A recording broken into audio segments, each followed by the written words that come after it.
My name is Emma Thompson, and I have lived in the same Victorian house on a steep hill in San Francisco, California, for over 40 years. At 65 years old, I have seen the city change from a place of artists and poets into a playground for tech giants and high-powered investors. My house is one of the famous painted ladies, or at least it looks like one, with its ornate wooden trim, tall narrow windows, and a porch that gives me a perfect view of the morning fog rolling over the bay. I spent my life working as a senior archivist for the city library, a job that required patience, an eye for detail, and a deep knowledge of how to navigate piles of confusing paperwork. My late husband, Arthur, was a carpenter who spent decades restoring every inch of this home. He passed away 5 years ago, leaving me the house and a lifetime of memories. I spend my days tending to my rose garden, reading historical biographies, and enjoying the quiet peace of a home that is entirely paid off. However, the world around me has become aggressive. In San Francisco, real estate is more than just housing, it is a blood sport. Every week, I receive letters from developers wanting to buy my property, but I always throw them in the recycling bin without a second thought. This house is my history, and I have no intention of leaving it until they carry me out in a pine box. That was my plan until I met Marcus Thorne. Marcus was a real estate agent who looked like he had been manufactured in a factory that produced villains. He was in his early 30s, always wore suits that cost more than my first car, and drove a bright yellow European sports car that roared like a wounded animal every time he sped up the hill. He worked for a massive firm that specialized in buying old homes, gutting them, and turning them into sterile glass boxes for billionaires. Marcus first showed up at my door on a Tuesday afternoon while I was pruning my Queen Elizabeth roses.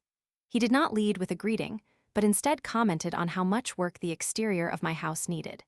He told me that a woman of my age should not be struggling with maintenance, and that he had a generous offer that would allow me to retire to a nice condo in a warmer climate.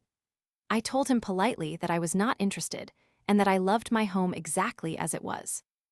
Most people would have taken that as a final answer, but Marcus Thorne was not most people. He smiled a predatory smile and told me that everyone has a price and that he was a very patient man. That was the beginning of a nightmare that lasted for 6 months. Marcus started by calling my house phone at all hours of the day and night. When I blocked his number, he started sending assistants to my door.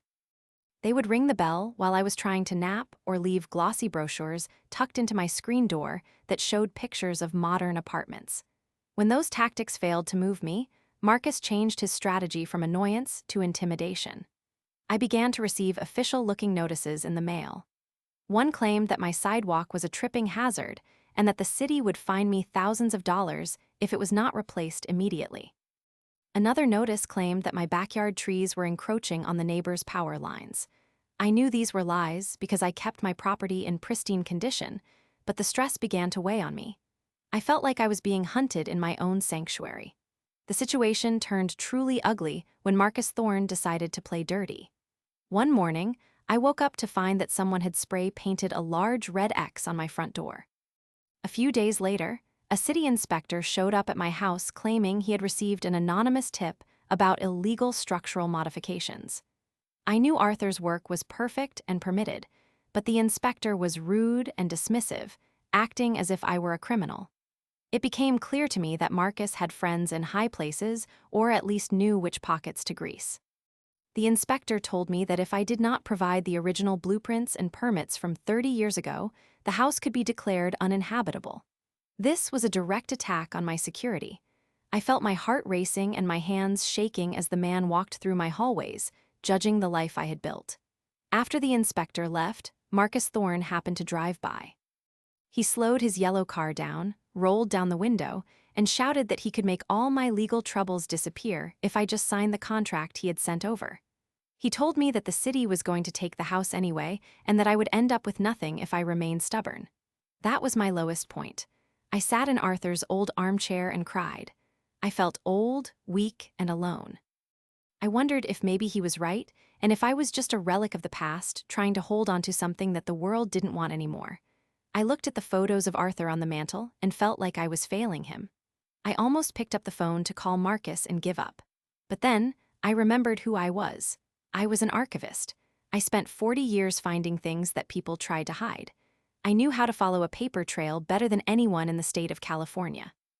I wiped my eyes and realized that Marcus Thorne had made a huge mistake. He thought I was just a lonely old lady, but he forgot that I had spent my career protecting the history of the city. I knew where the bodies were buried, figuratively speaking. My first step was to reach out to my network. Over 40 years at the library, I had helped thousands of people with their research, including young law students who were now some of the most powerful attorneys in the city. I made one phone call to a woman named Sarah Vance. Sarah was now a top-tier litigator who specialized in property law and corporate fraud. When I told her what Marcus was doing, she didn't just offer to help. She sounded like a shark that had just smelled blood in the water. Sarah told me to stay quiet and not to engage with Marcus anymore.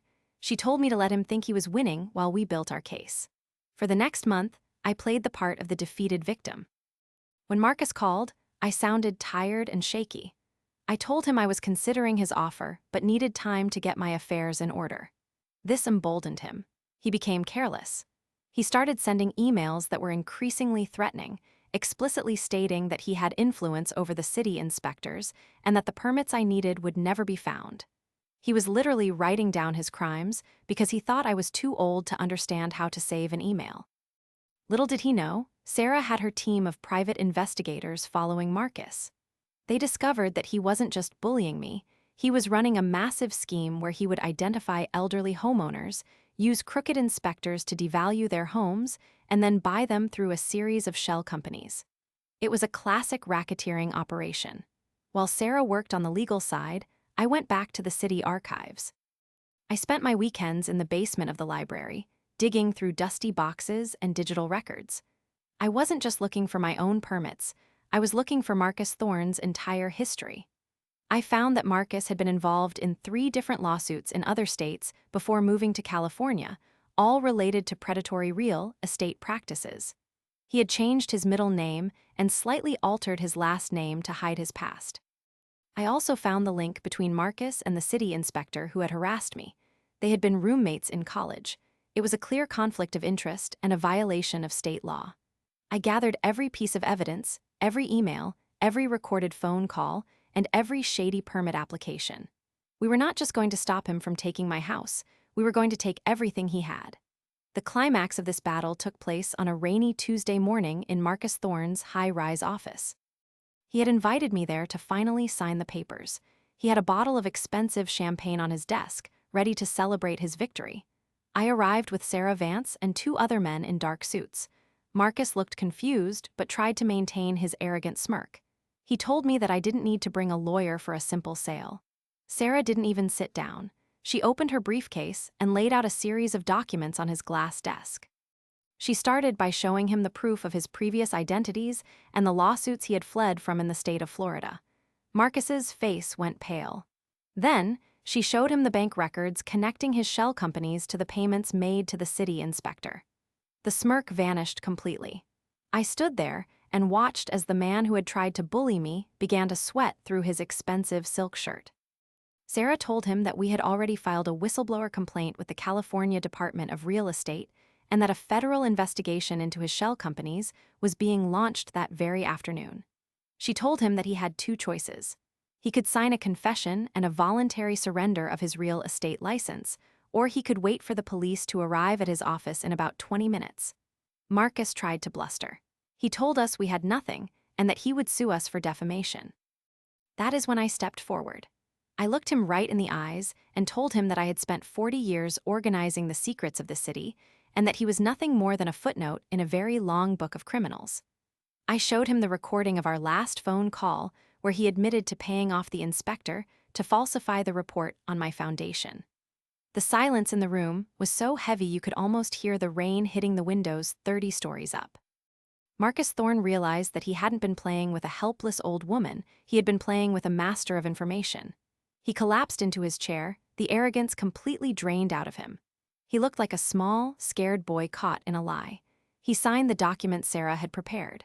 He signed away his license, his commissions, and he provided a full list of every elderly person he had cheated over the last 5 years. But we were not done with him yet. Revenge is a dish best served with a side of legal consequences. Because of the evidence we provided, the city was forced to conduct an internal audit. The corrupt inspector was fired and ended up facing criminal charges for bribery. Marcus Thorne's firm was hit with a massive class action lawsuit from all the families he had defrauded. The yellow Porsche was seized as part of the asset forfeiture. Marcus himself ended up serving 3 years in a minimum security prison for fraud and racketeering. The poetic justice did not stop there. The settlement money from the lawsuit against the real estate firm was substantial.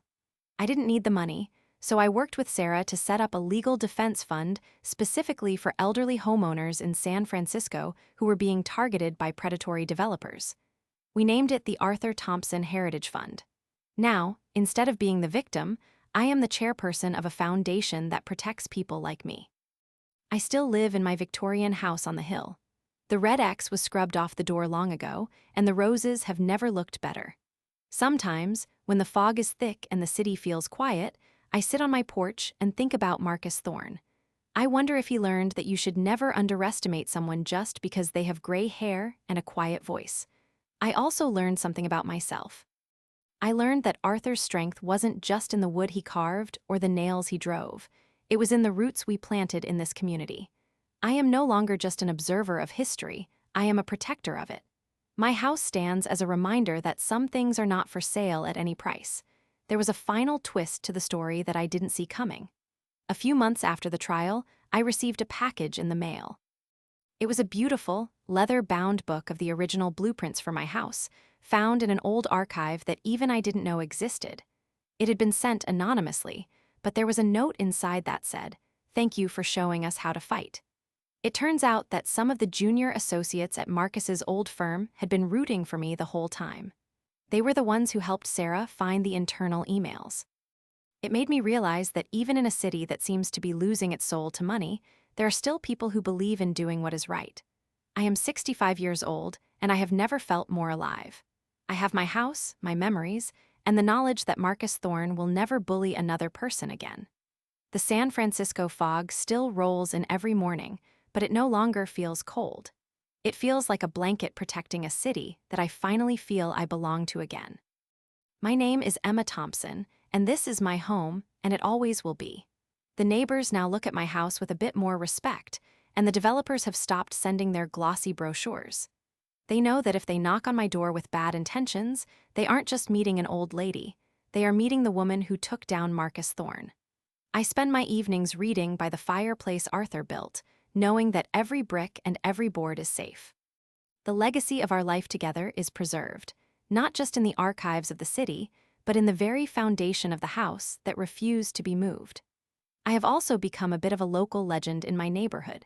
People come to me for advice on how to handle City Hall or how to research their own property titles. I have turned my dining room into a small workspace where I help my neighbors understand their rights.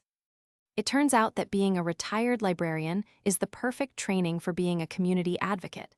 I have taught the younger generation that history isn't just something you find in a book. It is something you have to fight for every single day. My Victorian house is more than just a building now. It is a fortress of justice in a world that often forgets the value of the past. As I look out over the bay at the lights of the city, I know that Arthur would be proud of me. I didn't just save our home, I saved a piece of the city we both loved. And as for Marcus Thorne, I heard he is working at a car wash now that he is out of prison. I hope he enjoys the manual labor. I hear it builds character. I keep a copy of the newspaper article about his sentencing framed in my hallway, right next to a photo of Arthur. It serves as a reminder that the truth always finds a way out, as long as someone is willing to dig for it. The streets of San Francisco are still steep, and the cost of living is still high, but my peace of mind is priceless. I have learned that revenge doesn't have to be loud or violent to be effective. Sometimes, the most powerful revenge is simply staying exactly where you are and refusing to be moved. I am Emma Thompson, and I am still here. My garden is blooming, my tea is hot, and my house is my own. The fog can come and go, the seasons can change, and the city can grow around me, but this Victorian lady on the hill isn't going anywhere. I have the law on my side, my friends at my back, and a heart full of satisfied peace. I have learned that getting older doesn't mean getting weaker. It means getting smarter. It means knowing exactly where to pull the thread to make the whole tapestry of a liar's life unravel. I have become the guardian of my block, the woman who watches the streets from her porch with a sharp eye and a sharper mind. Every time I see a flashy yellow car drive by, I just smile and take a sip of my tea. They can try to buy the world, but they can't buy me. And they certainly can't buy my house. This story is a testament to every person who has been told they are too old to matter or too quiet to be heard. We are the keepers of the stories, and we are the ones who know how the story ends. For Marcus Thorne, it ended in a jail cell. For me, it ends every night in the comfort of my own bed, in the house that Arthur built, under the roof that we shared, in the city that I called home 40 years ago and still call home today. The house is quiet now, but it is a good kind of quiet. It is the quiet of a battle won and a life well lived. I think I will go plant some new lilies tomorrow. White lilies for peace, because after the storm Marcus Thorne brought into my life, I have finally found a lasting peace that no developer can ever touch. My name is Emma Thompson, and I am the woman who stayed. I am the woman who fought back with nothing but paper and the truth, and I am the woman who won. The sun is setting over the Pacific Ocean now, painting the sky in shades of orange and purple that match the trim on my house. It is a beautiful sight, and I have all the time in the world to enjoy it. Life is good on the hill, and it is even better when you know you earned every single moment of it. I look at the vacant lot next door where Marcus wanted to build his condos, and I see that the city has decided to turn it into a community park instead. I think I will volunteer to help design the historical plaques for the park. It seems only fitting. The neighborhood is changing, but this time, it is changing for the better. And I will be here to see it all, one beautiful San Francisco day at a time. The legacy of the Thompson house is secure, and my work as an archivist is finally complete in the most personal way possible. I have archived my own life, and I have made sure that the final chapter is a happy one. The lawyers are gone, the villains are defeated, and the old lady on the hill is still standing tall. That is the best kind of revenge there is. It is the revenge of living well and outlasting those who tried to bring you down. I hope my story inspires others to look at their own lives and realize that they have more power than they think. You don't need a yellow Porsche or $1 million suit to win. You just need the truth, a little bit of patience, and a lot of heart. And maybe a very good lawyer named Sarah. I close my eyes and listen to the sounds of the city, the cable cars ringing their bells and the distant hum of traffic. This is my city. This is my home, and I am exactly where I belong. The story of Emma Thompson and the real estate bully is over, but the story of the house on Steiner Street continues, stronger and more beautiful than ever before. I am thankful for every struggle, because it showed me the strength I never knew I had. I am Emma Thompson, and I am home.